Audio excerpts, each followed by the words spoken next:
C831 sudah tidak bermood lagi. Sudah tidak bermood lagi. Yang Chen tidak merasa perlu menghentikannya dan hanya menonton.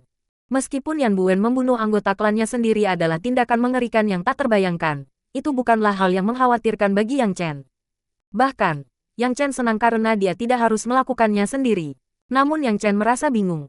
Aku akui kau jauh lebih gila dari yang kukira. Tapi sebelum kita mulai, bolehkah aku bertanya mengapa kau memutuskan untuk menjadikan aku targetmu? Yan Buen mengangkat alisnya. Kenapa itu penting? Sungguh, hanya itulah yang membuatmu tetap hidup saat ini, jawab Yang Chen. Yan Buen tertawa terbahak-bahak. Apa kau benar-benar percaya bisa mengalahkanku? Yang Chen tetap diam dan menunggu jawaban dari Yan Buen. Yan Buen berhenti tertawa dan menjawab dengan suara penuh kebencian. Kurasa aku bisa memberitahumu. Awalnya, kau menyebalkan tapi tidak lebih dari itu. Tapi seiring waktu berlalu, aku menyadari bahwa kau memiliki sesuatu yang bukan milikmu. Dan aku selalu mendapatkan apa yang kuinginkan. Benda apa? Yang Chen mengerutkan kening. Batu dewa. Tidak, aku sudah tidak memilikinya lagi. Kau tak perlu tahu. Yan Buen tertawa sinis. Ingat saja ini. Kematianmu akan menjadi bukti bahwa akulah satu-satunya pemilik alam semesta. Akulah manusia terkuat di dunia. Aku tidak pernah sekalipun mengatakan bahwa aku sekuat itu. Yang Chen cemberut. Tapi beberapa orang tampaknya berpikir begitu. Siapa? Kau terlalu banyak bicara. Yan Buen melambaikan tangannya dengan kesal. Tidak masalahkan kalau kau sudah mati. Sebuah kekuatan misterius menyelimuti tubuh Yan Buen dan bertabrakan dengan ruang di sekitarnya. Kekuatan itu mulai merobek ruang di antara mereka, menyebabkan berbagai macam distorsi. Sepertinya daerah di sekitar kediaman klan Yan telah terpecah-pecah menjadi beberapa bagian yang bergerak secara berurutan. Yang Chen bisa merasakan bahwa itu adalah jenis kekuatan yang sama seperti yang dimiliki klon tersebut, tetapi dalam skala yang jauh lebih besar. Saya yakin Anda pernah bersentuhan dengan karya-karya saya di masa lalu. Jadi, nikmatilah selagi masih ada. Yan Buen tertawa histeris sambil melesat ke arah Yang Chen seperti kilat, mengarahkan pukulan kanannya tepat ke jantung Yang Chen. Yang Chen tahu bahwa di ruang paralel yang kacau, hukum ruang tidak dapat berfungsi seperti biasanya. Dengan kata lain, kekuatan misterius ini cukup untuk menekan seorang dewa. Namun, Yang Chen memang tidak berencana menggunakan kekuatan spasialnya sejak awal. Dia mengangkat tangannya dan menangkap tinju Yan Buen yang datang. Energi pemulihan langit dan bumi menyelimuti tubuh Yang Chen seperti perisai. Pada saat yang sama, energi itu menghadapi kekuatan misterius tersebut secara langsung. Dor, serangkaian gelombang kejut menerjang tanah, menghancurkan segala sesuatu yang dilewatinya. Tanah bergetar dan kediaman klan Yan runtuh akibat tekanan yang sangat besar. Yang Chen terkejut mengetahui bahwa Yan Buen jauh lebih kuat dari yang dia bayangkan. Kekuatannya sepertinya tak terbatas. Yan Buen terus menyerang ketika serangan pertama tidak berhasil. Kekuatan misterius itu melesat seperti rentetan tembakan senapan mesin, perlahan-lahan mengikis perisai Yang Chen. Yang Chen setara dengan Yan Buen, tetapi kekuatan itu dapat memperlambat tubuhnya dengan memutus aliran darahnya, yang memperlambat gerakannya. Lebih buruk lagi, Yang Chen dapat merasakan bahwa energi pemulihan langit dan bumi miliknya dikalahkan oleh kekuatan misterius itu. Dia mencoba melawan tetapi gagal berulang kali. Yan Buen menemukan celah untuk menyerang Yang Chen dan dia melayangkan tinjunya yang dipenuhi kekuatan misterius keluar dengan raungan, tepat mengenai dada Yang Chen. Dor, tubuh Yang Chen melesat seperti bola meriam dan melesat di udara. Dia menjatuhkan diri ke tanah dan mencoba memperlambat langkahnya. Namun sebelum ia sempat berdiri diam, Yan Buen menerjang maju dengan tendangan terbang. Akibatnya, tubuh Yang Chen gagal bereaksi dan menerima pukulan tersebut. Yang Chen mencoba menangkis pukulan itu dengan kedua tangan, tetapi itu terlalu berat untuk ditahan. Dengan erangan, Yang Chen terlempar ke dalam lubang akibat kekuatan penghancur yang dahsyat. Yan Buen membalikkan badannya dan melayang di udara. Wajahnya dipenuhi kegembiraan dan rasa jijik saat dia tertawa histeris. Hahaha, apakah dipukul saja yang bisa kau lakukan? Kenapa? Merasa lemah setelah ditendang sedikit. Yang Chen hendak menurunkan tangannya ketika Yan Buen terbang turun dan menginjaknya. Kekuatan penghancur itu membuat Yang Chen bergidik. Dor-dor. Batu dan puing-puing beterbangan keluar dari lubang yang tampaknya ukurannya bertambah 2 kali lipat. Yang Chen kembali mengalami serangan karena tidak bisa mengendalikan gerakannya. Ia berlutut dengan satu lutut untuk menstabilkan tubuhnya. Yang Chen terengah-engah sambil menyeka sudut mulutnya. Ia merasakan rasa besi, sesuatu yang sudah lama tidak ia rasakan. Sebelumnya, dia bahkan tidak berdarah dalam pertarungannya dengan Poseidon. Tapi hari ini, dia terluka oleh kekuatan misterius itu. Yan Buen juga melihatnya dan mencibir dengan jijik. Pluto, sungguh lelucon, kau hanyalah seekor semut yang bahkan bisa kubunuh hanya dengan sekali remas. Kukira kau setidaknya akan bertahan sedikit lebih lama. Kau bahkan tidak pantas menjadi lawanku. Yang Chen berdiri dengan gemetar dari dalam lubang sambil menundukkan kepala, tetap diam seolah-olah dia tidak mendengar apapun. Ini saran saya untukmu. Saya menawarkan kembali klon saya. Jadilah budak saya dan mungkin saya akan membiarkanmu hidup. Yan Buen turun dari udara dan melirik Yang Chen. Oh, sebelum aku lupa, kau punya banyak kekasih, kan? Aku baru saja memikirkan kegunaan untuk mereka. Mereka bisa kawin dengan klon-klonku. Dengan begitu, kau bisa menyaksikan kekasih-kekasihmu dan klon-klonku bercinta seumur hidupmu. Hahaha. Tawa histerisnya menggema di sekitar reruntuhan, seolah-olah dia baru saja menceritakan lelucon terlucu di dunia. Yang Chen tampak berdiri di dalam bayangan hitam. Niat membunuh yang kuat terpancar dari dirinya seperti tinta hitam. Yan Buen sedikit mengerutkan kening ketika menyadarinya, tetapi memilih untuk tidak mempermasalahkannya. Sepertinya kau masih punya sedikit semangat bertarung. Ayo, kita lihat kemampuanmu. Tubuh Yang Chen bergetar karena kegembiraan. Yang Chen perlahan mengangkat kepalanya, tetap tanpa ekspresi sementara iris matanya yang hitam mulai memerah. Yan Buen awalnya mengira ini akan menjadi kemenangan mudah. Tapi sekarang, dia tidak begitu yakin lagi. Yang Chen menjilat darah yang menempel di sudut bibirnya. Aku memilih untuk tidak serius karena aku takut akan kesengsaraan surgawi. Tapi sekarang, aku sudah tidak ingin bermain-main lagi. Kematianmu lebih berharga daripada sambaran petir yang akan kuterima. Yan Buen mengerutkan kening mendengar kata-katanya. Apakah kau mencoba mengulur waktu? Karena aku bisa mengakhirinya di sini, sekarang juga. Sebelum dia menyelesaikan kalimatnya, Yan Buen merasakan gelombang energi yang aneh. Seolah-olah dunia telah berubah sepenuhnya. Sebuah perasaan yang sangat menekan muncul dari hatinya. Ini, Yan Buen membelalakkan matanya dan menatap Yang Chen dengan tak percaya. C832 1 hit. 1 hit. Kemampuan Yang Chen telah berlipat ganda hingga mencapai tingkat yang tak terbayangkan. Seolah-olah dia adalah orang yang sama sekali berbeda dari sebelumnya. Awan gelap berputar-putar di langit sementara angin menderu di dalam ruang angkasa. Yan Buen berusaha membuka matanya tetapi gagal karena angin terlalu kencang sehingga ia tidak bisa melihat. Bum bum bum. Kilat menyambar langit, meneranginya dengan nuansa biru dan ungu. Guntur bergemuruh dengan segenap kekuatannya, seperti singa yang menerkam mangsanya. Yan Buen tanpa sadar menelan ludah saat merasakan gelombang tekanan mengalir dari kulit Yang Chen. Melangkah, Yang Chen hanya mengambil satu langkah ke depan. Yan Buen mulai kesulitan bernapas. Dia merasakan gelombang energi pemulihan langit dan bumi yang lebih kuat menyerang setiap inci tubuhnya. Kobaran api merah gelap berkobar di mata Yang Chen saat bibirnya melengkung ke atas, memperlihatkan taringnya. Kenapa diam sekali? Apa yang terjadi dengan rencana membunuhku dan membawa kekasihku pergi? Yang Chen berbicara dengan suara serak dan dalam, semakin menegangkan setiap kata yang diucapkannya. Ini kesempatanmu, manfaatkanlah. Yan Buen sempat berpikir untuk mundur, tetapi memutuskan untuk tidak melakukannya dan melawan kekuatan penindas. Namun, apapun yang dia lakukan, dia sepertinya tidak bisa menyingkirkannya. Tidak peduli seberapa besar kekuatan yang dia kerahkan, itu tetap tidak mau hilang. Tubuh Yang Chen seolah menyatu dengan energi pemulihan langit dan bumi. Dia bukan hanya memanfaatkannya, dia adalah energi itu sendiri. Kau, menyembunyikan kultivasimu. Yan Buen menjerit ketakutan. Sebagai orang yang punya rencana, dia menduga Yang Chen punya kartu AS di lengan bajunya. Tapi tak seorang pun bisa memprediksi ini. Yang Chen terkekeh. Kau seharusnya bangga. Tidak setiap hari aku menemukan lawan yang sepadan dengan kemampuanku. Kau bisa mati dengan perasaan puas karena berhasil membuatku serius menghadapimu. Harus kuakui, sudah lama sejak terakhir kali aku bersikap serius. Jangan terlalu sombong, pertarungan kita belum berakhir. Yan Buen mengerahkan seluruh energi yang tersisa dan menembakkannya ke arah Yang Chen dengan harapan itu cukup untuk menjatuhkannya. Yang Chen mencibir dengan jijik dan mengulurkan telapak tangannya. Pada saat yang sama, telapak tangan tak terlihat terbentuk di udara dan menamparkan ke bawah. Dor! Tubuh Yan Buen terdorong keluar dari posisinya dan jatuh ke tanah. Tubuhnya terhimpit di dalam lubang puluhan meter di bawah perkebunan. Ia terbaring di sana sementara darah dan organ-organnya yang mencair mulai tumpah dari tubuhnya. Yang Chen mengerutkan kening dan berkata, sepertinya kau hanya mampu menahan satu pukulan. Yan Buen masih hidup, meskipun dalam kondisi kritis. Kekuatan misterius itu sekali lagi terungkap ketika membangun kembali tubuh Yan Buen dalam sekejap mata. Kekuatanmu ini, harus kuakui, memang menarik. Tapi tidak seperti kekuatanku. Kekuatanmu bisa terkuras. Sebaiknya kau menyerah sekarang daripada mati berkali-kali. Yang Chen tersenyum puas. Yan Buen, secara umum, tampak baik-baik saja meskipun sedikit lelah. Kekuatannya sedikit terkuras akibat hampir mati, tetapi dia jauh lebih kuat daripada klon-klonnya. Yan Buen melompat menjauh dengan cepat, matanya memancarkan amarah. Aku tidak akan menyerah. Ledakan. Gelombang energi pemulihan langit dan bumi lainnya mencabik-cabik tubuhnya hingga berkeping-keping. Yan Buen bahkan tidak mampu mengumpulkan dirinya sendiri ketika tubuhnya kembali tercabik-cabik. Namun sekali lagi, kekuatan misterius itu merekonstruksi tubuh Yan Buen ke keadaan semula.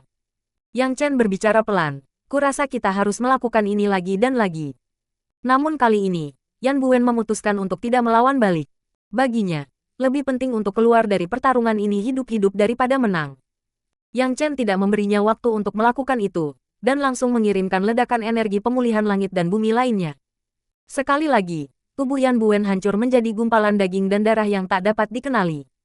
Dalam sekejap, tubuhnya terbentuk kembali dan dia berlutut membungkuk di depan Yang Chen. Yang Chen menatapnya dengan hampa. Dia benar-benar penasaran bagaimana Yan Buen bisa mencapai keabadian yang hampir sempurna. Yang Chen mendongak ke langit dan merasa lega melihat petir tampaknya tidak berkumpul untuk menyambarnya.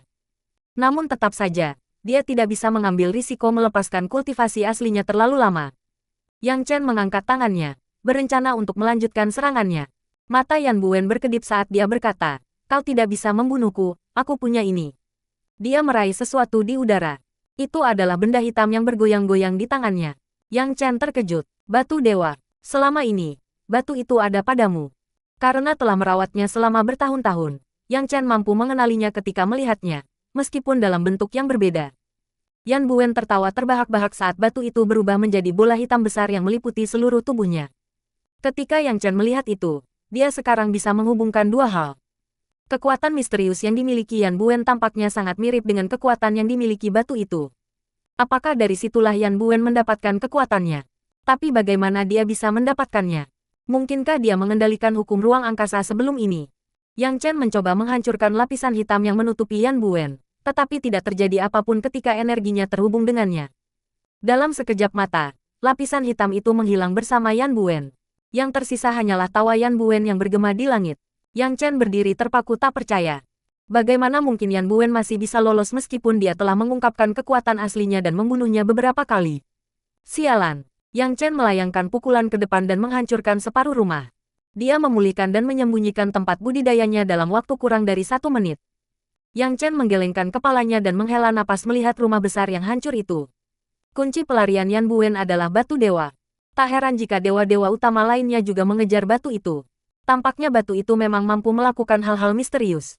Yan Buen memang berhak untuk bersikap sombong tentang kekuatannya. Dialah orang pertama yang mengungkap rahasia batu tersebut. Yang Chen merasa lebih baik setelah mengetahui bahwa dia telah menyuntikkan kultivasinya ke tubuh Yan Buen. Kekuatan apapun yang dimiliki Yan Buen akan bertentangan dengan kultivasinya. Untuk saat ini, Yan Buen tidak akan mampu menghancurkan jebakan yang telah ia pasang di dalam tubuhnya. Kesempatan ini memberi Yang Chen cukup waktu untuk melatih para wanitanya dan merencanakan serangan di masa depan. Yang Chen, apa yang kau lakukan? Apakah kau menghancurkan semua rumah ini? Suara jeritan keras terdengar dari kejauhan. Yang Chen melirik. Sungguh kebetulan, kau datang tepat saat acaranya berakhir. Sialan kau, aku tidak datang tepat waktu. Li Dun melihat sekeliling dan mengerutkan kening ketika melihat anggota yang tewas. Aku menerima laporan dari penjaga klan Yan bahwa Yan Buen telah membunuh semua anggota keluarganya dan terlibat pertempuran denganmu. Apa yang terjadi? Di mana dia? Apakah kau membunuhnya? Yang Chen menggelengkan kepalanya. Dia berhasil lolos. Tidak mungkin. Dia lolos darimu. Li Dun menatapnya dengan tak percaya. Bergumam sendiri. Syukurlah aku datang setelah pertarungan. Lagi pula dia terlalu kuat untuk kupukul. Kenapa? Kenapa kau ingin memukulnya? Yang Chen mengangkat alisnya. Li Dun bergumam. Dia punya hubungan dengan Siner, aku tidak pernah menyukainya. Ah, karena kau akan membunuhnya, aku akan menjadi orang pertama yang mendukungmu. Bukankah seharusnya kau menghentikanku? Yang Chen tersenyum penuh arti. Wajah Li Dun dipenuhi rasa jijik. Saat itu kami tidak memiliki bukti yang cukup. Tapi sekarang setelah kami dapat memastikan bahwa dia sudah benar-benar gila, semuanya jadi boleh-boleh saja. Aku mungkin keras kepala, tapi aku tidak bodoh. Orang idiot seperti dia tidak pantas berbagi gelar, duo Raja Beijing, denganku. Kau tadi bilang, untungnya aku tidak memukulnya. Yang Chen tersenyum pasrah. Li Dun menatapnya dengan wajah kosong. Apa aku mengatakan itu? Aku pasti salah bicara, hehe. Yang Chen merasa jauh lebih baik setelah melihat senyum konyolnya. Li Dun menepuk dadanya lega. Sejujurnya, kakekku bilang Yan Buen terlalu jahat untuk dunia ini. Dia senang kau keluar dari sana tanpa terluka. Hati Yang Chen menghangat mendengar kata-katanya, dan bibirnya melengkung membentuk senyum. Kau sangat menghargai hidupmu untuk seseorang yang tak punya siapapun untuk dicintai. Bagaimana mungkin aku, seorang pria dengan banyak kekasih, menyerah begitu saja? Apa kau tidak punya kata-kata baik untuk diucapkan? Aku akan segera punya pacar. Segera, Li Dun berteriak marah padanya. C833 Wajah Panjang. Wajah Panjang. Komite tetap dari 4 klan besar terkejut mengetahui tentang kehancuran klan Yan. Sulit dipercaya bahwa pelakunya adalah Yan Buen dan bukan Yang Chen. Namun, karena pemerintah adalah pemerintah, mereka tidak kesulitan menyembunyikan masalah tersebut. Insiden tersebut dianggap sebagai ledakan gas di dalam kompleks dan bahwa masalah tersebut sedang ditangani sesuai dengan prosedur. Ada beberapa orang di dalam pemerintahan yang tidak senang dengan hasilnya, tetapi terpaksa menerimanya di bawah tekanan murid-murid yang Gongming dan klan Li. Untungnya, Yan Buen sebagian besar bertanggung jawab atas rekayasa biokimia dan bukan pembuatan senjata konvensional. Yang Chen menuai kritik atas tindakannya yang mengerikan, tetapi tidak ada seorang pun yang benar-benar bertindak sesuai dengan kata-kata mereka. Akibat kejadian ini, kembalinya cucu tertua klan yang menjadi topik terpanas di antara klan-klan besar, menggantikan Yan Buen sebagai bagian dari Dua Raja Beijing. Namun, hanya klan-klan besar dan tokoh-tokoh terkemuka di negara itu yang mengetahui keterlibatan sebenarnya Yang Chen. Klan-klan kelas 2 sama sekali tidak menyadarinya. Yang Chen makan siang bersama Li Dun dan para bawahannya sebelum terbang kembali ke Zonghai. Villa itu sudah penuh sesak dengan orang. Lin Ruoxi dan Mo Qianni baru saja pulang kerja, sementara Tang Wan dan Rose sudah duduk di ruang tamu menunggu mereka. Anxin sedang duduk di sofa sambil memegang brosur properti di Sijiao Villas. Ia mungkin sedang berdiskusi dengan mereka tentang villa mana yang akan dipilih.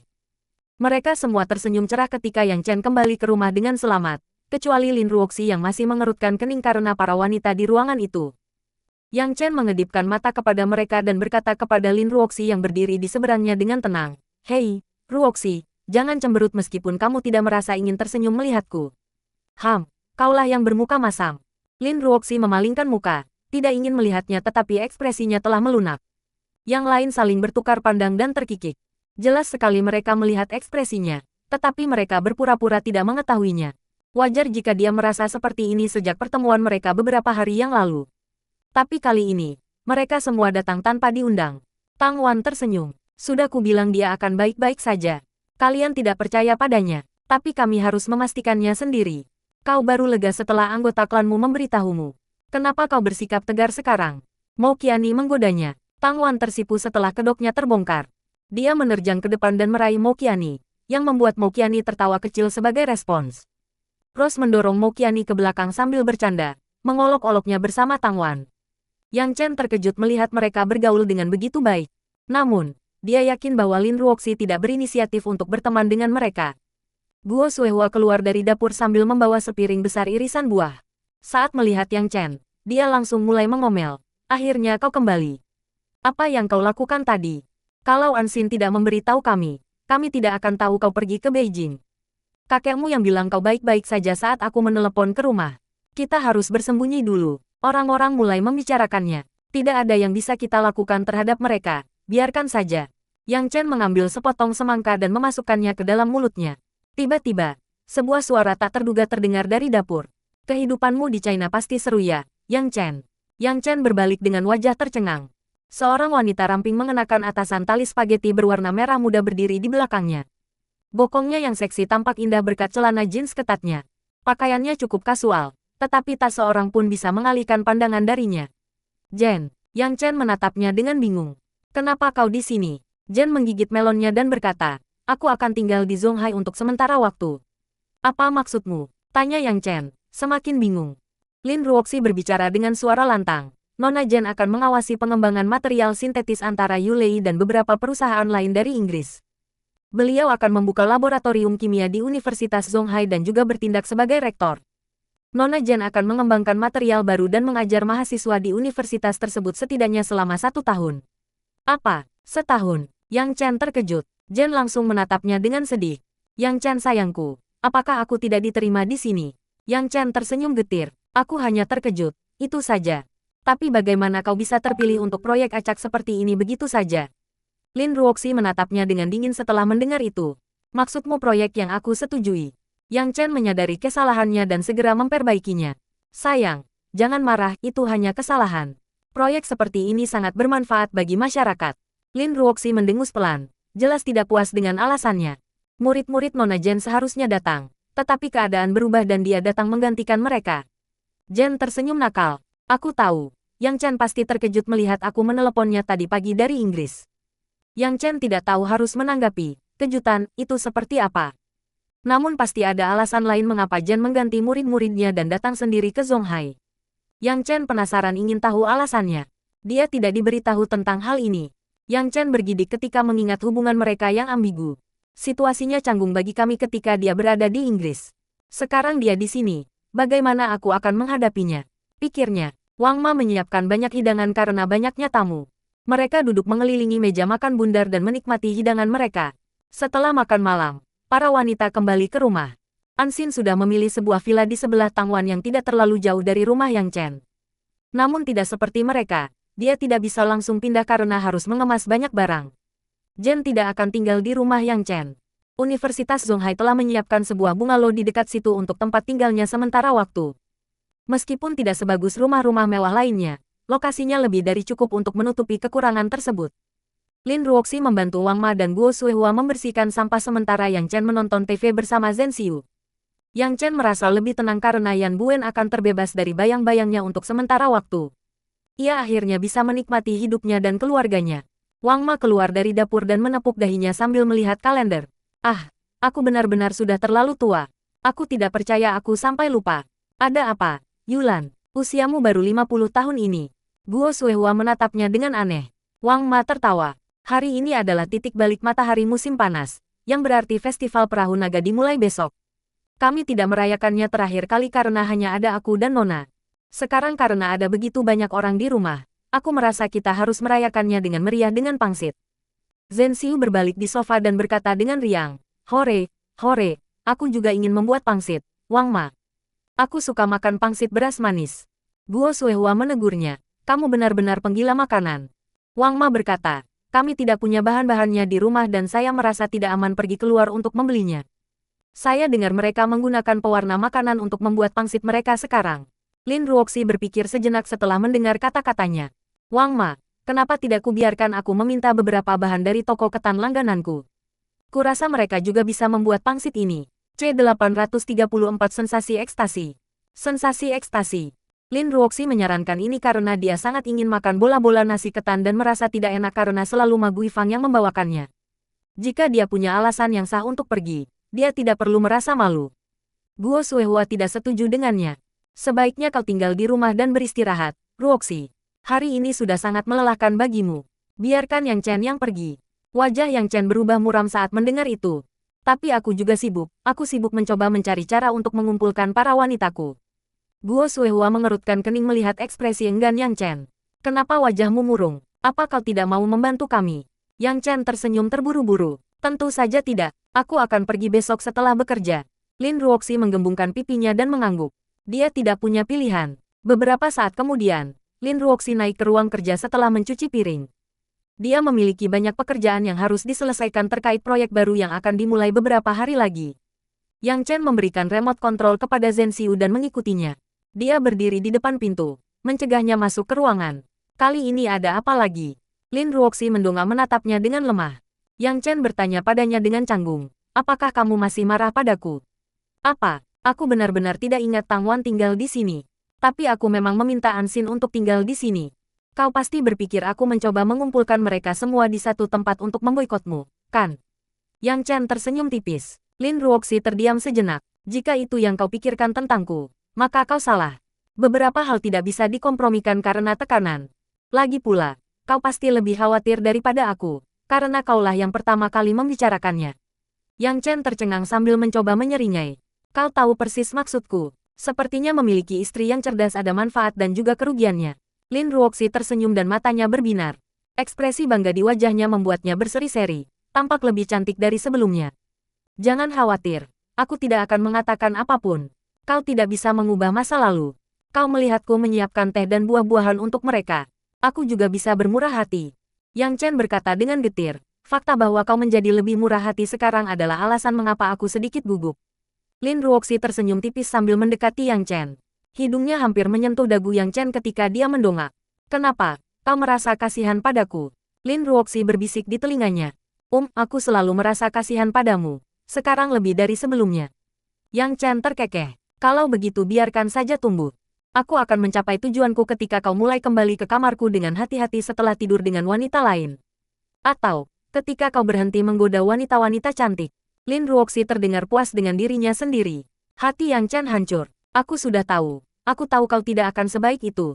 Ibu bilang bahwa orang seperti kamu lebih merespons penalaran dan persuasi daripada kekerasan. Semakin baik aku bersikap padamu, semakin kamu akan merasa bersalah. Ibumu cukup mengenalmu, padahal dia bukan ibu yang membesarkanmu.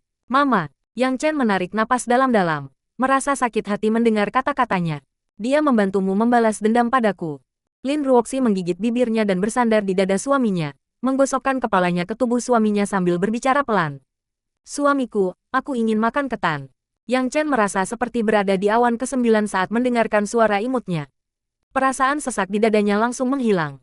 Aku tahu kau hanya menyebut restoran itu karena ingin makan di sana. Aku akan membawakanmu makanan, jadi berhentilah menyiksaku. Saya ingin yang rasa kedelai dan wijen, serta beberapa rasa lainnya. Jangan yang terlalu asin atau terlalu manis. Yang Chen menelan ludah. Baiklah, aku akan mengambilnya. Tapi bisakah kau berhenti berbicara dengan nada seperti ini? Lin Ruoxi terdiam sejenak dan mundur selangkah sambil berkata dingin. Pergi sana kalau kau tidak mau dengar. Jangan menghalangi jalanku. Fiu, Yang Chen menghela napas lega. Ini jauh lebih baik. Ini lebih cocok untukmu. Dia lari setelah mengatakan itu. Lin Ruoxi menggertakkan giginya dan menghentakkan kakinya ke tanah sambil menyaksikan pria itu lari. Keesokan harinya, Yang Chen lembur untuk mengerjakan tumpukan dokumen yang berserakan di hadapannya.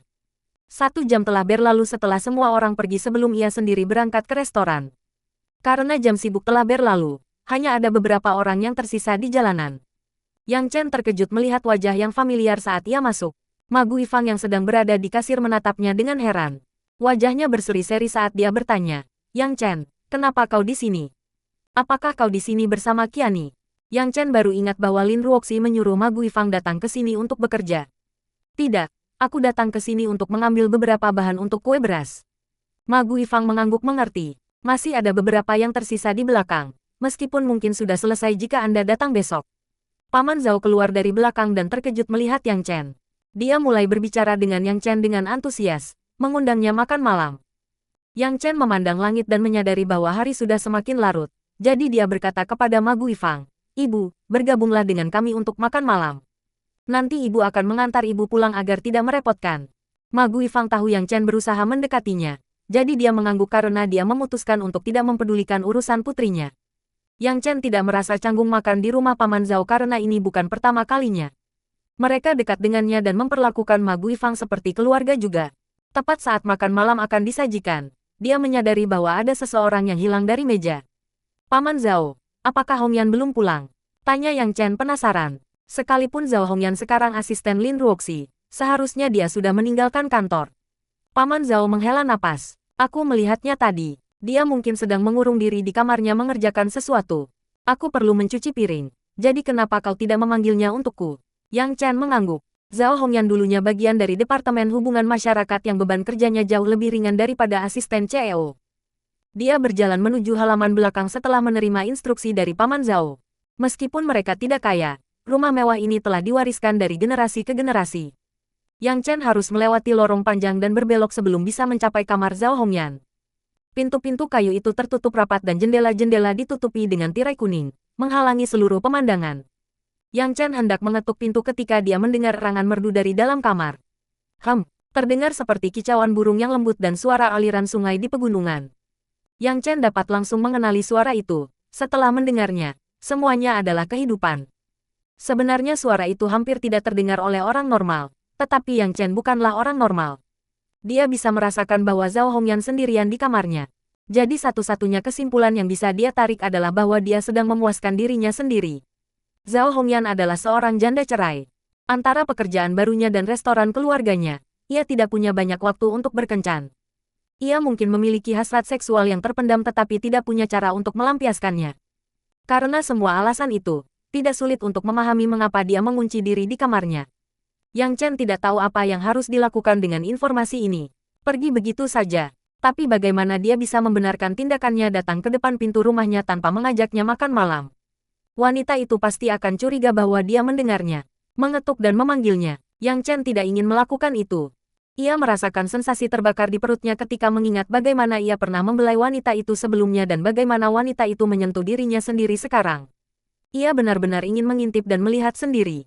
Yang Chen merasa seperti bajingan, tetapi dia tidak bisa menahan diri. Wanita itu bukan miliknya, tetapi mereka pernah memiliki momen intim sebelumnya. Tepat pada saat itu, Zhao Hongyan tersentak dan berteriak, "Siapa di luar?" Yang Chen terkejut. Bagaimana dia bisa tahu? Lalu dia perlahan mengamati sekelilingnya dan menyadari. Sialan, dia tidak menyadari bahwa punggungnya menghadap matahari.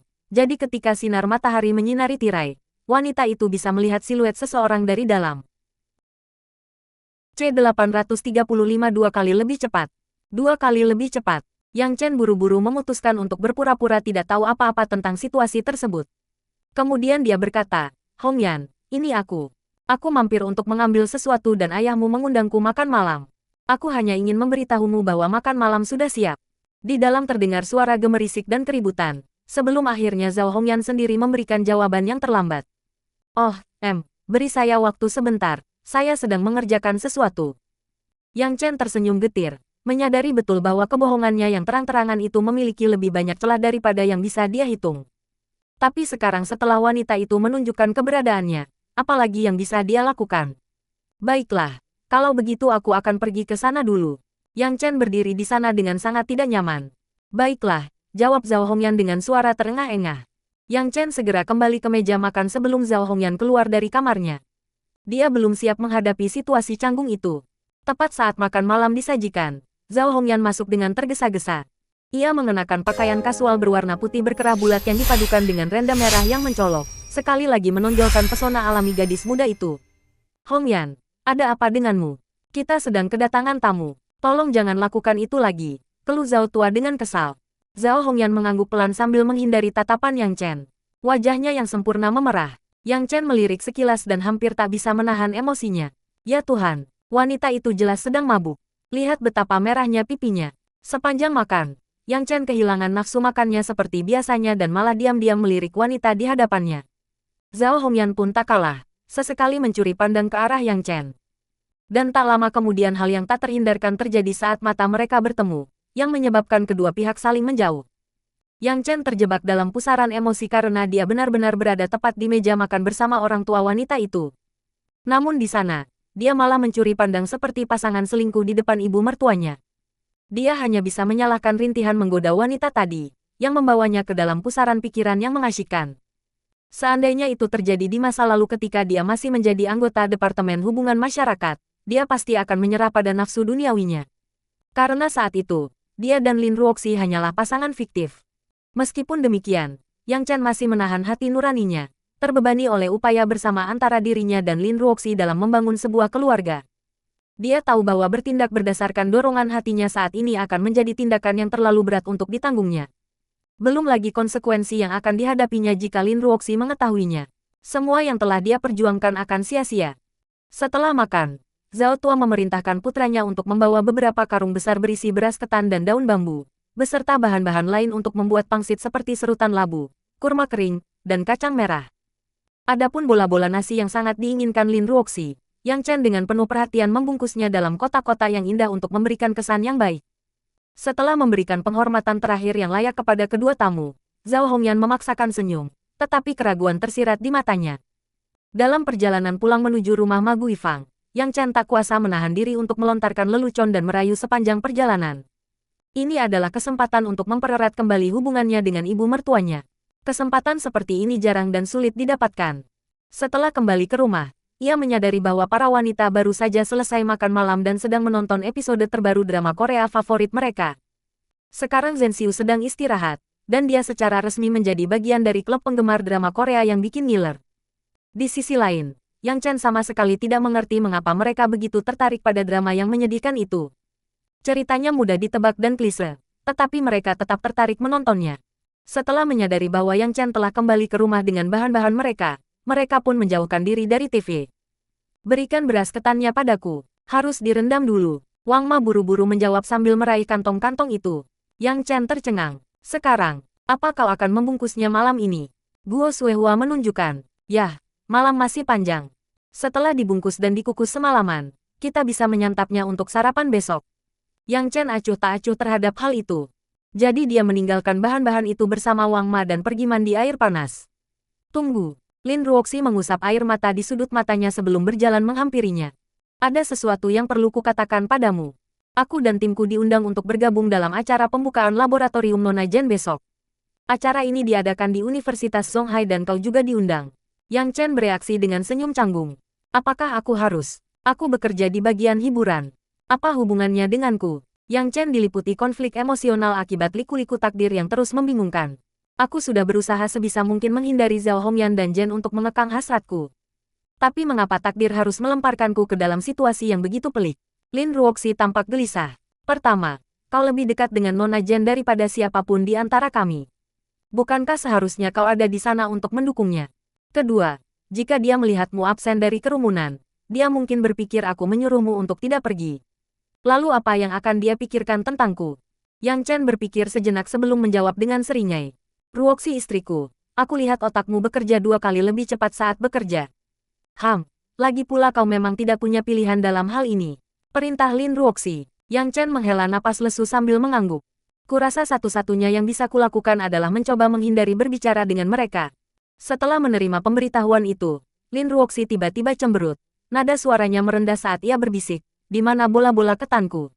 Oh, Yang Chen menunjuk ke dapur. Ada di dalam kantong belanja yang dibawa Wang Ma beberapa saat lalu. Lin Ruoxi akhirnya tersenyum tipis, sesuatu yang jarang ia lakukan, sambil berkata, kamu boleh pergi sekarang. Yang Chen berharap mendapat sedikit hadiah, tetapi tidak mendapat apapun, sehingga membuatnya agak kecewa. Setelah kembali ke kamarnya, dia menanggalkan semua pakaiannya dan hendak mandi ketika teleponnya berdering. Yang Chen mengangkat telepon dan mendapati bahwa itu adalah panggilan dari Inggris, nomor yang tidak dikenalnya. Dengan hati-hati, ia mengangkatnya. Siapa ini? Yang Chen menjawab dalam bahasa Inggris. Chen kecil, ini aku. Sebuah suara perempuan yang gembira terdengar dari ujung telepon. Yang Chen merinding saat menjawab, Catherine. Satu-satunya orang yang akan menciptakan julukan absurd seperti itu untuknya tidak lain adalah Ibu Jen, Ratu Wells. Catherine dengan riang menambahkan, aku sangat merindukanmu. Kenapa kamu tidak meneleponku setelah berangkat ke China? Kamu selalu membuatku sedih dan putus asa setelah selesai bermain denganku. Perasaan Yang Chen bergejolak mendengar kata-kata itu, meskipun terdengar sentimental namun manis. Tolong, kau tidak akan pernah menelepon kecuali kau membutuhkan sesuatu dariku. Jadi, katakan saja. Catherine ragu sejenak. Wow, aku tidak pernah menyangka kau akan mengenaliku sebaik ini. Asalkan kamu tetap waras, tambah Yang Chen. Nada bicara Catherine berubah drastis. Yang Chen, Jen sudah pergi ke Zonghai. Aku butuh kau untuk membawanya kembali. Bisakah kau melakukannya? Apa maksudmu? Apakah kau bilang dia kabur tanpa diketahui? Apa yang dia lakukan? Yang Chen bingung. Aku sudah menduga ada yang aneh dengan kunjungan mendadak Jen ke Zonghai. Pikirnya, Catherine terpuruk karena nada bicaranya yang muram benar-benar berlawanan dengan beberapa saat sebelumnya. Anakku, sebagai tanggapan atas perjodohan dengan keluarga Rothschild, menggunakan alasan proyek penelitiannya untuk melarikan diri kepadamu. Aku benar-benar bingung sekarang dan tidak tahu harus berbuat apa. Klan Rothschild sangat marah atas tindakannya. Tetapi sekarang setelah kami tahu kau berada di Zonghai, kami telah merumuskan rencana. Karena itulah aku membutuhkan jawaban pasti darimu. Jika aku mengirim anak buahku untuk mengawal Jen kembali ke Wells, apakah kau setuju? Yang Chen terpaku di tempatnya untuk waktu yang lama sebelum mendengus. Dia pernah menyelamatkan hidupku. Aku hidup sampai sekarang karena dia menginginkannya. Jika dia tidak setuju, tidak ada yang bisa memaksanya. Melalui telepon, rasa putus asa Catherine terasa, sebelum akhirnya ia menghela napas. Edward dan aku tahu kau tidak akan hanya berdiam diri saat kejadian ini berlangsung. Itulah mengapa kami belum bertemu. Novel Arrow, C836 di dalam hatimu. Jen bukan lagi gadis kecil menurut standar kerajaan. Sudah biasa bagi seorang gadis seusianya untuk memiliki anak.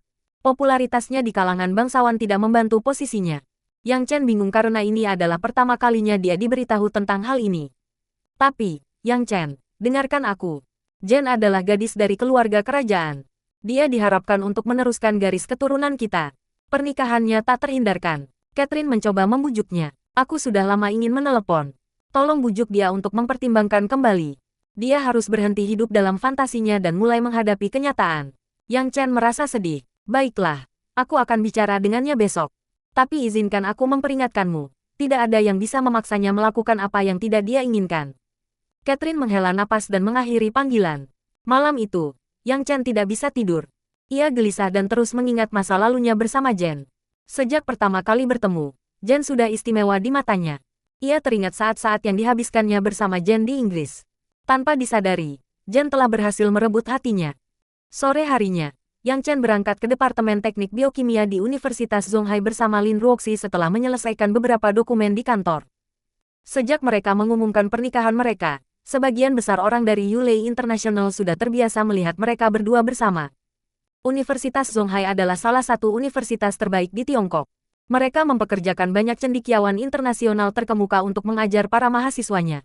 Kampus tersebut terletak di sekitar sebuah bukit kecil dengan banyak ruang hijau. Kampus ini dilengkapi dengan infrastruktur yang lebih dari cukup, termasuk jalan untuk kendaraan yang dapat masuk ke dalam kampus. Karena identitas Jen, universitas dan pemerintah sangat memprioritaskan proyek ini.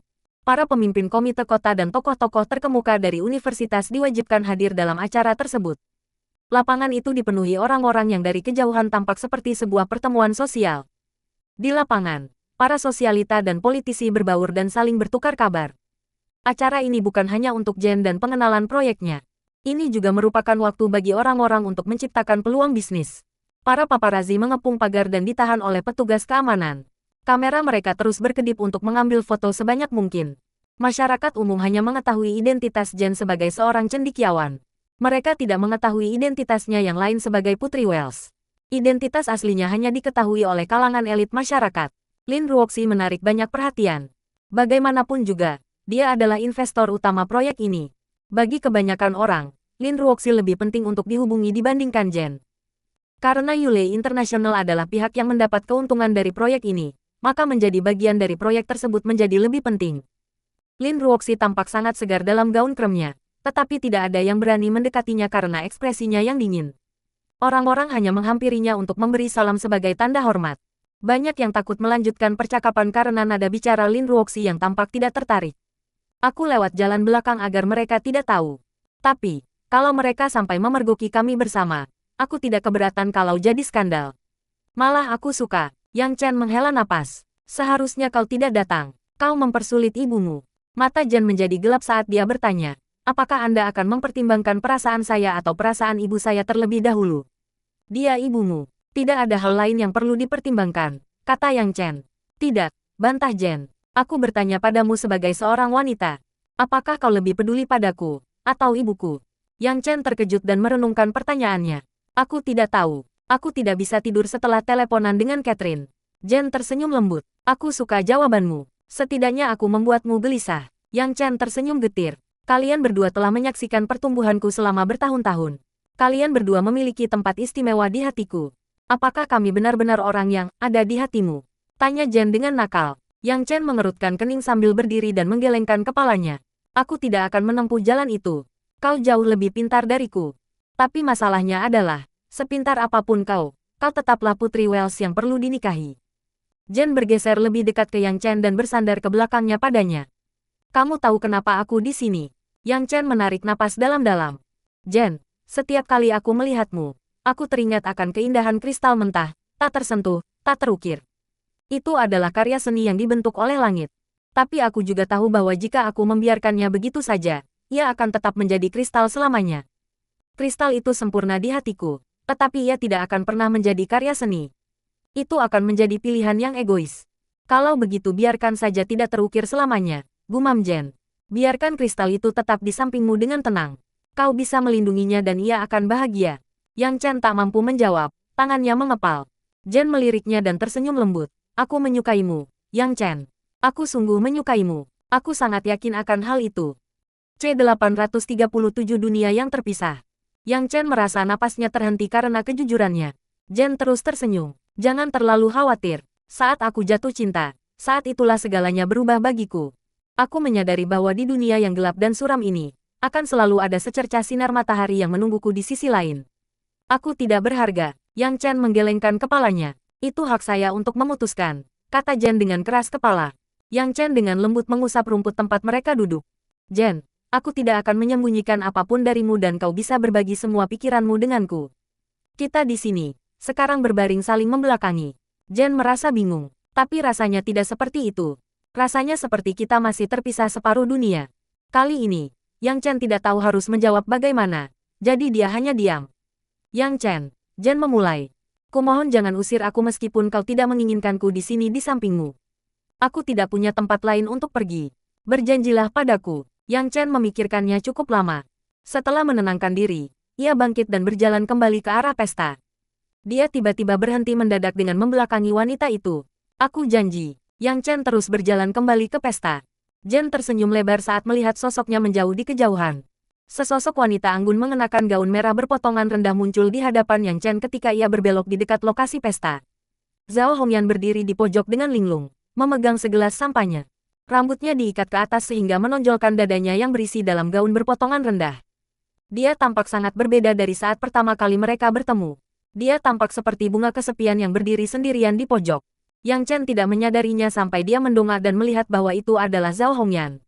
Dia terhenti langkahnya. Zhao Hongyan juga merasa gugup melihatnya dan dia buru-buru menundukkan kepalanya. Senang bertemu denganmu di sini. Yang Chen mencoba bersikap acuh tak acuh dan menyapanya. Zhao Hongyan menggigit bibirnya dan mengangguk sebagai jawaban. Ayo kita kembali.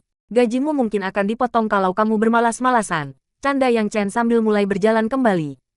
Jujur saja, saat melihatnya, pikirannya dipenuhi oleh rangan menggoda yang didengarnya semalam.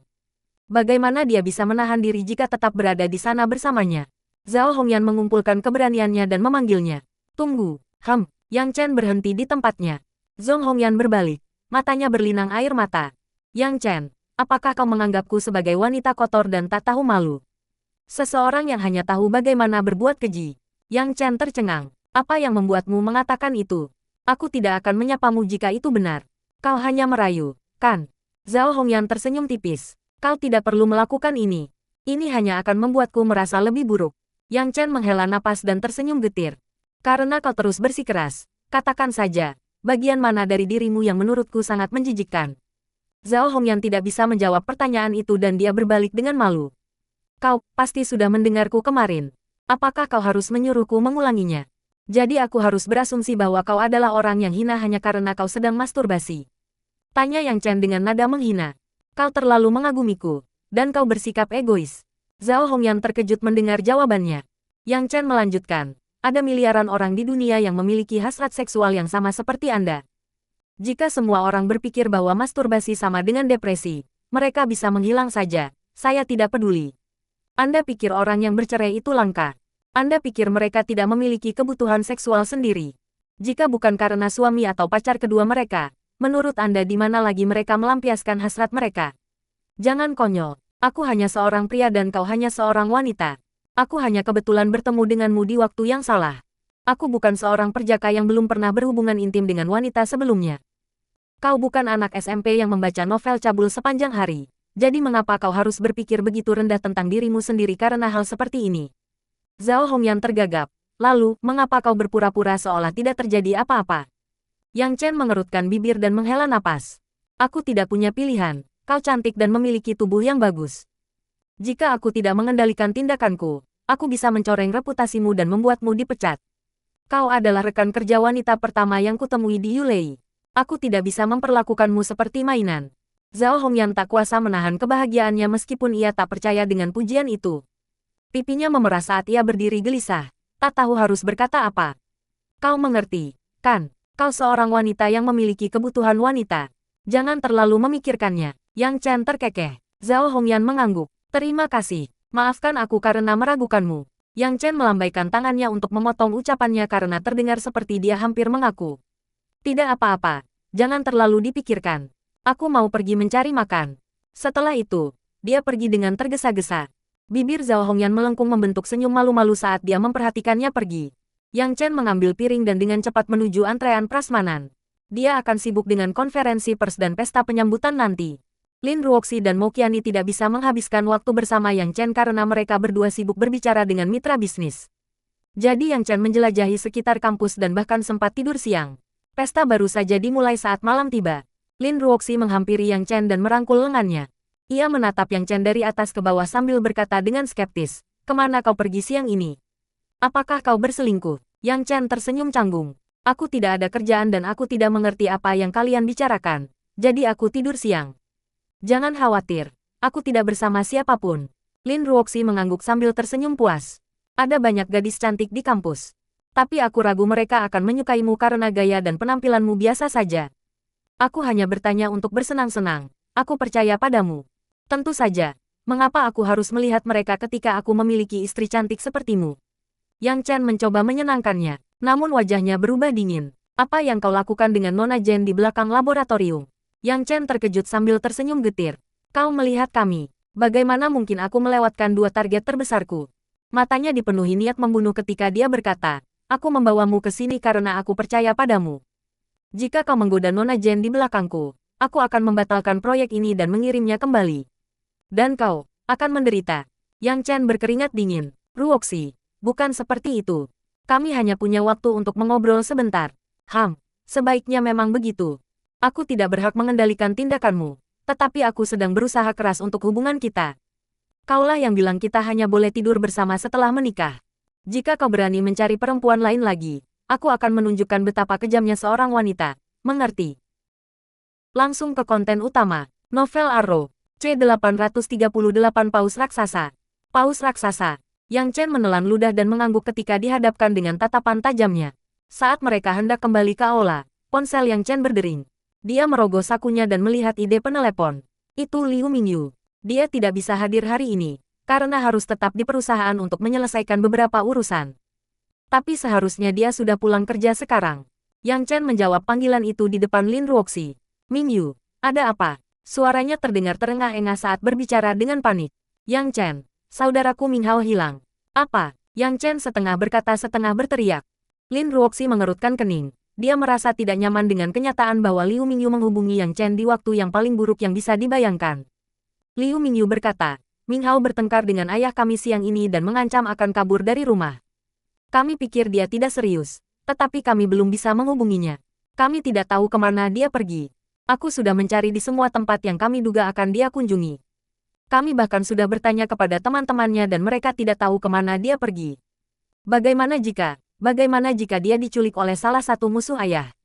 Jangan panik, kenapa dia bertengkar dengan ayahmu?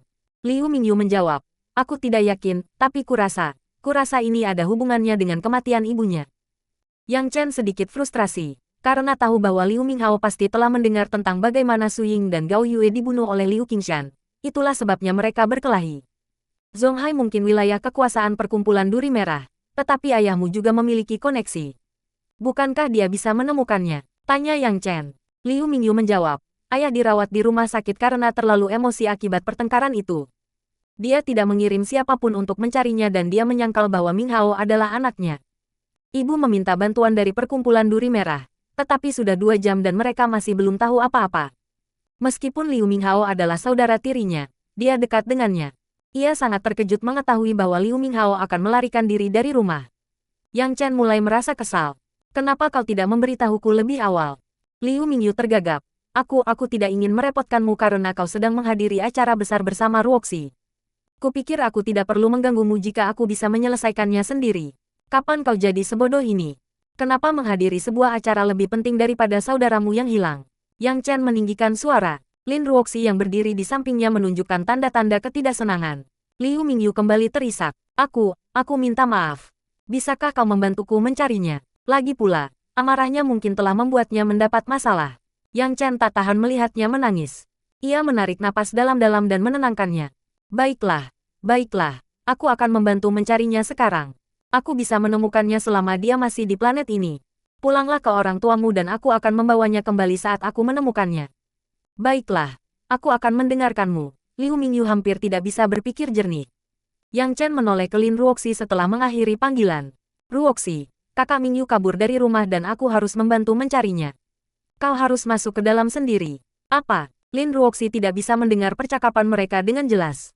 Kau bercanda. Mereka semua menunggu kita. Bagaimana bisa kau meninggalkanku padahal mereka sudah tahu kau suamiku? Apa yang akan mereka pikirkan tentangku? Tidak ada yang bisa kulakukan dalam situasi ini. Kita bicarakan saja di rumah. Yang Chen tahu bahwa dia telah mengecewakannya, tetapi dia tidak punya waktu untuk menjelaskan. Jika dia menghabiskan 1 detik lagi di sini, akan semakin berbahaya bagi Liu Minghao. Hanya ada satu alasan mengapa perkumpulan Duri Merah gagal menemukan putra pemimpin perkumpulan naga hijau. Dia pasti telah dibawa ke lokasi di luar jangkauan mereka. Yang Chen tidak punya waktu untuk mempedulikan perasaan Lin Ruoxi. Dia segera berlari ke tempat parkir. Lin Ruoxi ditinggal sendirian di luar aula, menarik perhatian semua orang. Ia hanya bisa melampiaskan amarahnya dengan mengumpat Yang Chen dalam hati. Yang Chen menghubungi Molin dari si Eagle saat ia masuk ke dalam mobil. Meskipun Liu Minghao tidak dapat dihubungi melalui teleponnya, kemungkinan besar teleponnya masih terhubung ke internet. Yang perlu mereka lakukan hanyalah meretas basis data penyedia layanan internet untuk menentukan lokasinya. Dalam waktu kurang dari 5 menit, Molin mengiriminya beberapa pesan teks. Dari kelihatannya, dia mengirim pesan teks kepada seorang pria bernama Gao Yu sebelum dia menghilang. Pesan-pesan itu berisi rencananya untuk meninggalkan perkumpulan naga hijau dan meminta Gao Yu untuk menjemputnya dan mengirimnya ke Provinsi Su. Yang Chen bertanya, siapa Gao Yu? Molin menjawabnya, dia menjalankan organisasi penyelundupan terbesar di Provinsi Su. Ayahnya, Gao Feng, adalah penyelundup dunia bawah tanah paling terkenal di Tiongkok, terutama berurusan dengan narkoba dan perhiasan curian. Provinsi Su sekarang berada di bawah kendali perkumpulan paus raksasa karena jatuhnya perkumpulan serigala putih. Rupanya dia berencana untuk memperluas kekuasaannya ke luar negeri. Itulah sebabnya dia telah mengambil alih wilayah perkumpulan serigala putih dan merekrut orang. Dia juga berhubungan dengan beberapa perkumpulan di luar negeri. Yang Chen mungkin bisa menebak apa yang telah terjadi. Lalu, apakah kau sudah mengetahui lokasi pasti Liu Minghao? Molin menjawab, saya sangat menyesal, Yang Mulia Pluto. Kami tidak dapat menemukan lokasi tepatnya dalam waktu sesingkat itu, tetapi kami berhasil menemukan markas besar perkumpulan paus raksasa. Dari pesan teks, kita dapat berasumsi bahwa dia tidak dalam bahaya langsung. Tampaknya dia berteman dengan Gao Yu dan sedang mencari perlindungan padanya. Mencari perlindungan, dia, Yang Chen mencibir. Sepertinya otaknya sedang tidak berfungsi. Aku akan memeriksanya sendiri. Jarak antara Zonghai dan Provinsi Su tidak terlalu jauh, kira-kira 2 jam perjalanan dengan mobil. Dia melihat alamatnya dan berkendara ke lokasi tersebut setelah mengecek GPS. Yang Chen menelepon Liu Mingyu untuk memberitahunya tentang temuannya. Dia juga mengatakan kepadanya bahwa dia sebaiknya tidur ketika lelah karena dia mungkin akan pulang cukup larut. Liu Mingyu merasa lega mendengar bahwa dia telah menemukan keberadaan saudara laki-lakinya. Yang Chen tiba di markas besar perkumpulan paus raksasa 2 jam kemudian, yang merupakan klub malam terbesar di jalanan. Letaknya di selatan kota, dekat pasar malam yang ramai. Terdapat papan neon besar berbentuk paus biru yang mencolok di pintu, dijaga oleh sekelompok pria tampan tanpa ekspresi. Mereka bertugas mengendalikan keramaian dan memenuhi kebutuhan para tamu. Yang Chen berjalan menuju pintu setelah memarkir mobilnya. Tepat ketika dia hendak masuk, 2 pria tampan menghentikannya dan berkata dengan sopan, "Tuan, Anda harus menjadi anggota untuk masuk. Silakan mendaftar jika Anda belum menjadi anggota." Yang Chen melihat papan nama di sampingnya yang bertuliskan harga. Biaya keanggotaan bulanan 5.000 yuan sedangkan biaya keanggotaan tahunan 50.000 yuan. Pada dasarnya, tujuannya adalah untuk memisahkan orang kaya dari rakyat jelata. Bagaimana jika aku tidak membawa uang? Yang Chen merentangkan tangannya. Kalau begitu, silakan datang lagi saat Anda sudah punya uang. Pria tampan itu tetap sopan. Yang Chen tersenyum. Aku bukan di sini untuk bermain. Aku mencari Gao Yu. Apakah dia ada di sini? Para pria tampan itu saling memandang dan salah satu dari mereka bertanya, bolehkah saya tahu siapa Anda? Dan apa urusan Anda dengan bos kami? Yang Chen berkata, saya sedang mencari seseorang. Saya butuh masukannya tentang seseorang yang sedang saya lacak. Maaf, banyak sekali orang yang ingin bertemu dengannya. Tetapi dia tidak punya waktu untuk semuanya. Wajah pria tampan itu mengeras saat dia memberi isyarat kepadanya. Silakan pergi. Yang Chen menggaruk kepalanya. Kurasa kalian sangat keliru. Hah, aku tidak meminta izinmu. Aku hanya bertanya apakah dia ada di sini. Jika dia tidak ada di sini, panggil saja dia, kata Yang Chen dengan serius. Para penjaga lainnya tertawa terbahak-bahak ketika mendengarnya. Kedua pria kekar itu mulai mematahkan buku-buku jari mereka. Sepertinya kau di sini untuk membuat masalah. Sudah lama kita tidak diprovokasi. Kau cocok sekali jadi samsak tinju. Kupikir akan mudah berbicara dengan kalian, tapi sepertinya selalu berujung pada pertengkaran. Yang Chen menghela napas. Pria tampan itu meludah. Dasar pria keras kepala. Aku pernah bertemu orang sepertimu yang hanya banyak bicara tapi tidak bertindak. Sebuah tinju melayang tepat ke pipi kiri Yang Chen. Yang Chen mengulurkan tangannya dan menangkap tinjunya tanpa melihat. Retakan. Suara retakan tulang yang memekakkan telinga dapat terdengar dengan jelas bahkan di jalanan yang ramai. Ah! Pria kekar itu menjerit kesakitan saat Yang Chen menamparnya hingga jatuh ke tanah sebelum dia sempat menarik tangannya. Yang Chen menyeringai dan bertepuk tangan, sementara yang lain terkejut dengan perubahan situasi. Atau, aku bisa saja merobohkan seluruh bangunan ini. Dia pasti akan keluar setelah itu, kan? C839 Wanita Rusia. Wanita Rusia. Semua orang mengira Yang Chen gila karena bersikap begitu sombong. Sebagian besar orang yang lewat tidak ingin terlibat dalam perkelahian jalanan sehingga mereka memutuskan untuk meninggalkan tempat tersebut. Dia sudah terlatih. Ayo kita pergi bersama. Mereka saling memberi isyarat dan menyerbu maju serentak. Dalam hitungan detik, udara dipenuhi dengan suara pukulan dan tendangan. Meskipun para penjaga sangat terampil, mereka tentu saja bukan tandingan Yang Chen. Yang Chen sebenarnya tidak berniat merobohkan klub malam itu karena letaknya di jalan yang ramai. Tidak semua hal harus berakhir dengan pertumpahan darah. Dia akan menjadi iblis sejati jika itu terjadi. Yang perlu dia lakukan hanyalah perlahan-lahan mengurangi jumlah anggota perkumpulan itu dan itu sudah cukup. Orang-orang di dunia bawah sangat mementingkan reputasi mereka. Menantangnya pada dasarnya berarti menantang maut. Yang Chen menjatuhkan salah satu dari mereka dengan setiap ayunan lengannya. Tangkap, putar, angkat, lempar. Semudah itu. Saat para penjaga mendekat, mereka merasakan diri mereka terangkat dari tanah. Sebelum mereka sempat mengumpulkan kembali pikiran mereka, mereka sudah setengah jalan menuju tembok. Dor dor dor. Serangkaian tabrakan mengejutkan semua orang yang menyaksikan dan para wanita itu menjerit ketakutan.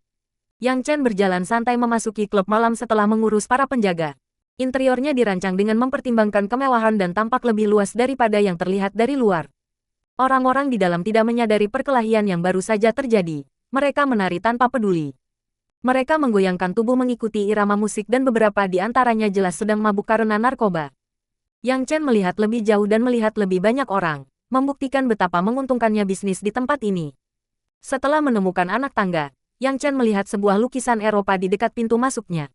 Sama seperti pintu masuk, tangga itu dijaga oleh penjaga-penjaga bertubuh besar. Yang Chen melihat sekeliling. Markas utama perkumpulan paus raksasa seharusnya terletak di suatu tempat yang lebih dalam di dalam klub malam itu. Menurut perkiraannya, seharusnya berada di suatu tempat lebih jauh di atas tangga itu. Dengan pemikiran itu, Yang Chen berlari menaiki tangga. Pada saat yang sama, para penjaga di lantai atas menerima pemberitahuan tentang penyusup. Mereka segera menemukan Yang Chen setelah itu.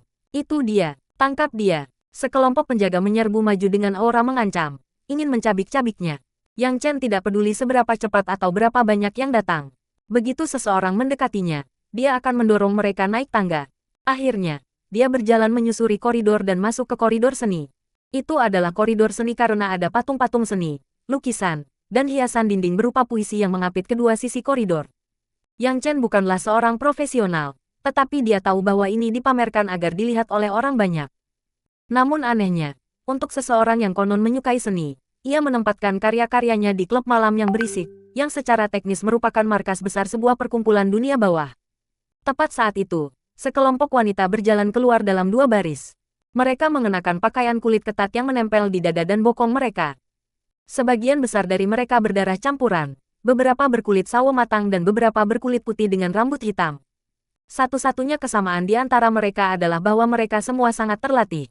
Yang Chen dapat mengetahui dari fisik mereka yang terlatih bahwa orang biasa tidak akan mampu menandingi mereka. Yang Chen terus berjalan maju, melihat bahwa gadis-gadis itu tidak berencana menyerangnya. Ketika ia hendak berbelok di tikungan, seorang wanita berambut merah memanggilnya. Silakan belok kanan, tuan kami sedang menunggu Anda. Yang Chen bisa mendengar sedikit aksen Rusia dan merasa terkejut. Perkumpulan paus raksasa ternyata lebih misterius dari yang ia bayangkan sebelumnya. Dia tiba di ruangan itu setelah berjalan melewati lorong yang panjang. Yang Chen mendorong pintu kayu merah tebal itu hingga terbuka dan masuk ke dalam ruangan. Ia langsung merasakan kakinya tenggelam ke dalam karpet Persia Kashmir. Seorang pria berpakaian biru duduk di sofa, memegang kipas di satu tangan sambil minum teh Tie Guanyin. Di sebelahnya ada seorang wanita Kaukasia berambut pirang, mengenakan bikini merah muda. Dia duduk di atas sofa dengan kaki terentang ke depan. Kaki mungilnya melayang di sekitar mulut pria itu. Dia akan menjilat kakinya setelah menyeruput tehnya, seolah-olah itu sesuatu yang lezat. Terkadang dia bahkan menggigitnya pelan untuk menggodanya.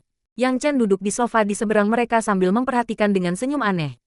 Setelah beberapa saat, pria itu akhirnya berbalik dengan senyum lembut di wajahnya. Kaki wanita bisa sama mempesonanya dengan lukisan lainnya, bukan? Yang Chen mengangkat bahu. Kurasa dia akan lebih menyukainya jika kau menjilat selangkangannya. Pria itu terkekeh. Aku hanya punya fetis kaki. Itu tidak berarti aku bernafsu pada wanita. Kau pasti salah paham.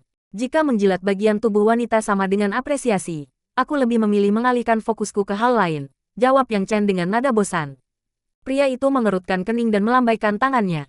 Payah, payah. Tapi tidak apa-apa, aku tidak akan pernah berdebat dengan orang awam. Yang Chen menyadari bahwa pria ini lebih gila darinya.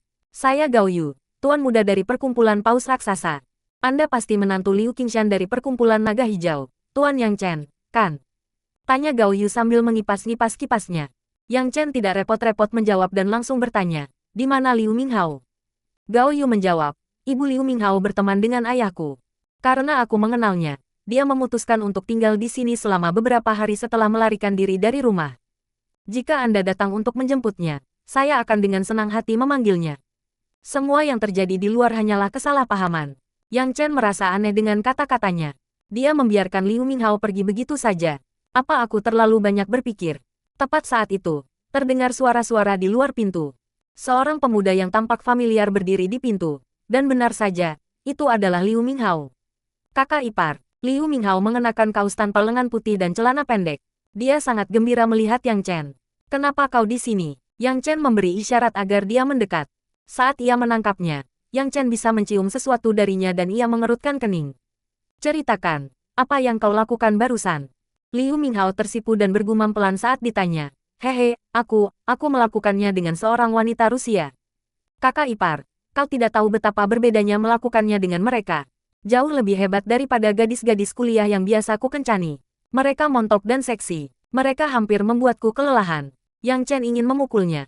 Tetapi kemudian dia ingat bahwa dia tidak lebih baik dari Liu Minghao ketika mereka seusia. Dia tidak bisa berkata apa-apa. Jadi dia terbatuk. Untungnya aku tidak membiarkan Zhen Xiu berkencan denganmu. Kau tidak lebih baik dariku. Liu Minghao membela diri. Itu berbeda. Aku serius berpacaran dengan Zhen Xiu. Dia menolakku jadi aku harus bermain-main dengan gadis lain. Kalau tidak, aku pasti akan setia padanya. Omong kosong. Tidak ada yang akan mempercayaimu. Kau sama saja dengan ayahmu. Kata Yang Chen dengan nada menghina. Wajah Liu Minghao memerah. Dia bukan ayahku. Aku menolak memiliki ayah seperti dia. Yang Chen mengerutkan kening. Sepertinya Liu Minghao memang menemukan sesuatu, tetapi ini bukan waktu yang tepat untuk membicarakannya. Dia berkata kepada Gao Yu, kita pergi. Aku akan membawanya kembali ke Zonghai agar kau bisa terus menjilat kakinya. Semoga napasmu tidak bau lagi setelah itu. C840 Ibuku lebih tua. Ibu saya lebih tua. Liu Minghao enggan pergi. Kakak ipar, jangan bawa aku pergi. Aku ingin tinggal di sini. Aku tidak ingin pulang. Aku tidak meminta izinmu. Aku akan memberimu dua pilihan. Kau kembali ke Zonghai dalam keadaan sadar atau aku akan membawamu kembali dalam keadaan tertidur. Aku sarankan pilih opsi pertama. Opsi kedua hanya akan menambah penderitaan. Liu Minghao mengerutkan wajahnya. Apakah tidak ada pilihan ketiga? Pilihan ketiga adalah aku akan mengebirimu di sini dan sekarang juga, kata Yang Chen dengan acuh tak acuh. Liu Minghao menutupi selangkangannya. Aku akan pergi bersamamu. Pilihan pertama. Pasti yang pertama. Sepertinya kau belum sepenuhnya kehilangan akal sehat. Yang Chen menepuk kepalanya lalu pergi menuju pintu. Liu Minghao tersenyum getir dan menyapa Gao Yu sebelum bergegas mengejar Yang Chen. Setelah mereka keluar dari markas besar perkumpulan paus raksasa, Yang Chen menarik Liu Minghao ke sudut dan bertanya, mengapa kau menghubungi perkumpulan paus raksasa? Apa yang Gao Yu katakan padamu? Yang Chen merasa semuanya mencurigakan. Liu Minghao tidak berani berbohong, melihat Yang Chen bersikap begitu serius. Ibuku berteman dekat dengan kepala perkumpulan paus raksasa, Paman Gao Feng, sebelum beliau meninggal. Kami tidak bisa berhubungan lagi karena mereka berada di luar negeri. Gao Yu menghubungiku beberapa waktu lalu untuk makan siang. Kami banyak bercerita tentang berbagai hal. Dia baik padaku. Aku bilang padanya bahwa aku ingin meminta perlindungan darinya ketika aku bertengkar dengan ayahku pagi ini.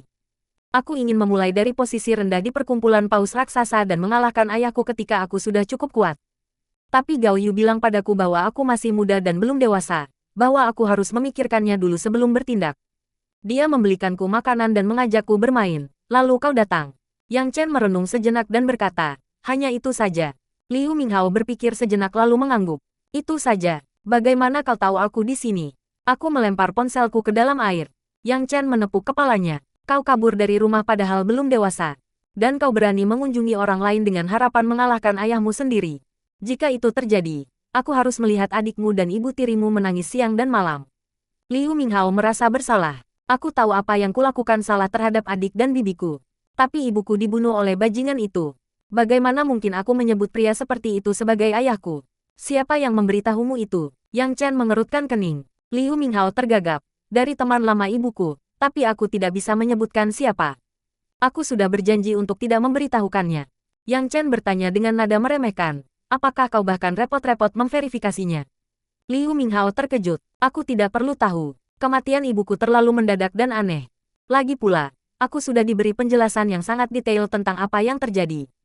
Orang-orang di perkumpulan naga hijau tidak mau memberitahuku apapun, jadi aku yakin mereka diperintahkan untuk tidak melakukannya. Yang Chen merasa frustrasi dengan Liu Qingshan. Ia sangat buruk dalam berbohong sehingga ia bahkan tidak bisa berbohong kepada putranya yang bodoh. Tapi mungkin ia tidak berusaha menyembunyikannya dari putranya. Jadi pada akhirnya, Liu Minghao mengetahuinya sendiri. Kau bilang kau tahu detailnya, jadi mengapa kau berpikir ayahmu akan membunuh ibumu tanpa alasan? Liu Minghao menggertakkan giginya. Sekalipun ibuku melakukan kesalahan, dia tetap ibuku. Seorang wanita yang selalu mendukungnya selama bertahun-tahun. Yang terjadi malam itu adalah ibumu ingin membunuh ayahmu, kata Yang Chen. Liu Minghao bertanya dengan curiga. Kakak ipar, sepertinya kau tahu apa yang terjadi. Kau sudah tahu tentang ini sejak dulu, kan? Yang Chen menyentuh dahinya. Kau hanya peduli pada ibumu, bukan ayahmu. Jika ayahmu yang meninggal, apakah kau akan membunuh ibumu? Bahkan jika mereka bertengkar, itu bukan untuk menyakitimu. Pernahkah kau berpikir bahwa mereka menyembunyikannya darimu karena mereka tidak ingin kau terlalu memikirkannya? Jangan lupa bahwa kau memiliki anggota keluarga yang akan mengkhawatirkanmu. Liu Minghao tetap diam dengan ekspresi keras kepala di wajahnya. Yang Chen menyerah untuk membujuknya karena dia masih terjebak dengan perkumpulan paus raksasa. Dia menggelengkan kepalanya, tidak dapat memikirkan peran mereka dalam insiden ini. Jadi dia mendorong Liu Minghao ke dalam mobil dan pergi ke Zonghai. 20 menit kemudian, mereka mengendarai mobil itu ke jalan raya. Tidak banyak mobil karena bukan hari libur atau akhir pekan. Di bawah sinar bulan, BMW putih itu melaju seperti roket. Liu Minghao berteriak kegirangan saat melihat mobil itu mencapai kecepatan lebih dari 240 km per jam. Kakak ipar, kau idolaku. Bagaimana kau bisa mengemudi secepat itu? Yang Chen melirik. Baru jam 200 lebih, kau sudah begitu bersemangat. Kau harus bersikap baik saat pulang dan jangan pernah berpikir untuk kabur dari rumah lagi. Jika aku harus lari sampai ke Provinsi Sulagi, aku akan melemparkanmu dari jembatan dan membiarkan sungai membawamu ke laut. Liu Minghao tersenyum malu-malu. Akan menyenangkan jika kau adalah ayahku. Tapi ibuku jauh lebih tua darimu, jadi itu tidak mungkin terjadi. Yang Chen hampir kehilangan kendali atas kemudi. Bagaimana Mingyu bisa punya saudara seperti dia? Pikirnya. Yang Chen ingin menyalakan musik agar dia tidak perlu mendengarkan Liu Minghao. Namun tepat ketika dia hendak menekan tombol itu, dia merasakan bahaya. Ledakan. Mesinnya menyala dan api menyebar ke seluruh mobil. Detik berikutnya, mobil itu meledak terbakar. Dari kejauhan, mobil itu sudah dilalap api. Mobil itu hancur berkeping-keping di sekitar jalan raya. Ledakan itu bisa saja membakar mobil lain, tetapi untungnya tidak ada orang di sekitar situ. Seorang pria terlihat berjalan keluar dari kobaran api sambil menggendong seseorang. Yang Chen menurunkan Liu Minghao yang ketakutan, menjauhkannya dari kobaran api. Dia berbalik dan melihat mobil yang telah berubah menjadi abu hitam. Api berkobar di matanya. Kaki Liu Minghao terasa gemetar. Yang dia tahu hanyalah setelah ledakan keras, dia digendong oleh Yang Chen melewati kobaran api, tanpa tersentuh oleh panasnya. Ber, saudara ipar, apa yang terjadi? Yang Chen berbalik dengan wajah tanpa ekspresi. Pasti ada seseorang yang memasang bom di bawah mobil saat aku pergi dan meledakkannya dari jarak jauh. Bom, Liu Minghao tercengang. Siapa lagi kalau bukan dia? Yang Chen mencibir. Liu Minghao akhirnya menyadari apa yang terjadi dan berteriak, kakak Gao Yu. Tidak mungkin. Mengapa dia melakukan itu? Kita harus bertanya padanya. Jawab Yang Chen sambil berjalan ke tengah jalan raya. Liu Minghao tercengang. Kakak ipar, apa yang harus kita lakukan sekarang? Yang Chen balik bertanya kepadanya. Apa yang akan kamu lakukan jika seseorang menindasmu? Aku akan membalas dendam. Habisi dia. Liu Minghao menarik napas dalam-dalam. Kakak ipar, apakah kau akan kembali untuk mencari Gao Yu? Organisasi mereka sangat kuat. Aku dengar dari ayahku bahwa mereka berbisnis dengan para pedagang senjata api dan narkoba. Spesialis dalam penyelundupan. Mereka adalah salah satu organisasi terkuat di negara ini. Bukankah sebaiknya kita kembali untuk menyelidiki sebelum mengambil kesimpulan? Yang Chen mengerutkan kening dan menatapnya. Kau bisa pulang sendiri. Lagi pula aku tidak bilang akan mengajakmu ikut. Tepat pada saat itu, sebuah truk Volvo melaju ke arah mereka dengan kecepatan sangat tinggi. Minggir, kakak ipar, kau akan kena pukul, teriak Liu Minghao ketakutan. Yang Chen menyeringai, tampak bersemangat. Tidak buruk, tidak buruk. Sepertinya dia cukup mahir dalam pekerjaannya.